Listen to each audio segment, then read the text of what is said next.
Magandang araw po sa inyo mga minamahal ko pong kababayan, mga kaibigan.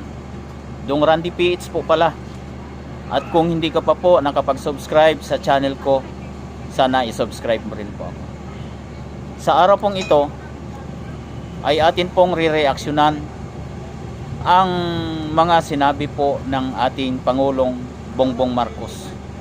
Sino nga ba sa kanila ang nagsasabi ng totoo? Si Speaker Romualdez ba? O si BBM? Kasi nung may rally po sila sa Davao del Norte, ang ipinamumukha niya sa tao na ang nauna daw doon sa Ground Zero sa Yolanda noong 2013 ay si MMDA Chairman Francis Tolentino, na ngayon ay tumatakbong senador, incumbent senator. Ngunit ang sabi ni Martin Romualdez po ay ang naunang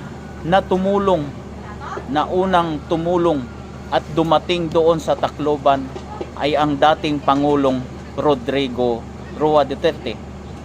Ngayon po, sino po sa inyong palagay po, sa inyong opinion, sino po talaga ang nauna? Sino po sa kanila ang nagsasabi? At nasa sa inyo na po yan. Kung kayo po mga kababayan ay magpapabudol pa. Kung hindi lang po pumayag na maging tandem ni BBM si Inday Sara, o si Inday Sara hindi pumayag kay BBM na maging tandem, sa ngayon malabo siyang manalo kay Leni Robredo. Niligawan nila ng husto si Inday Sara. Nagkaharap sila, si Gobernador Gwen Garcia, si House Speaker Martin Romualdez, si Amy Marcos at si BBM. Sa Cebu po sila nagpang-abot. Sinabihan pa nga ni Inday Sara si Martin Romualdez nung sila'y nag-uusap, ano kaya sir kung ikaw na lang ang maging Vice President? Tumawa ng gusto si Martin Romualdez. Ngayon, naging Pangulo si BBM. Lahat ng mga proyekto na dapat ay pondohan at ipagpatuloy, kagaya ng railway project sa Mindanao, ay wala na.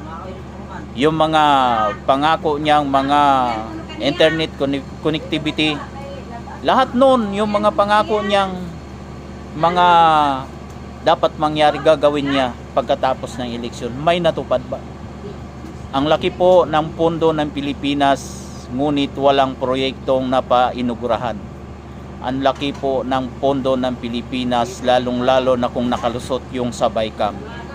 Papalubog na po ang Pilipinas, sabi po ng iba. Ngunit wala po tayong nakikitang proyekto.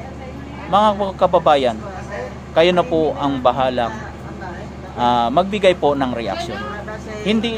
Hindi ko po kayo nililigaw. Ngunit ibase na lang po natin sa ating nakikita at ating nararanasan sa panahong ito kung paano nagmahal ang mga pangunahing bilihin, mga kababayan.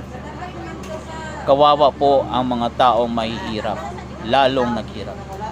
Kaya nga po, sa inyong palagay po, dapat pa ba nating paniwalaan si BBM?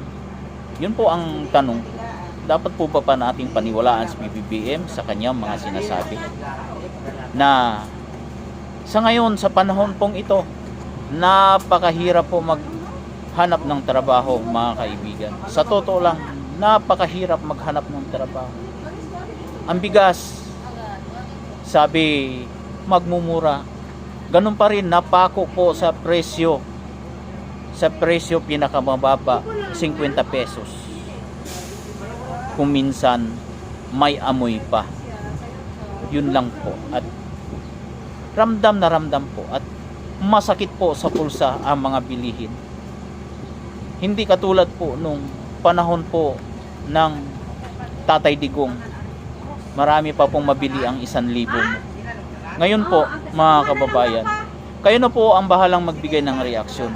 Kasi po, kung sa totoo lang na mas maraming umunlad o umangat ang pamumuhay o bumuti ang pamumuhay, bakit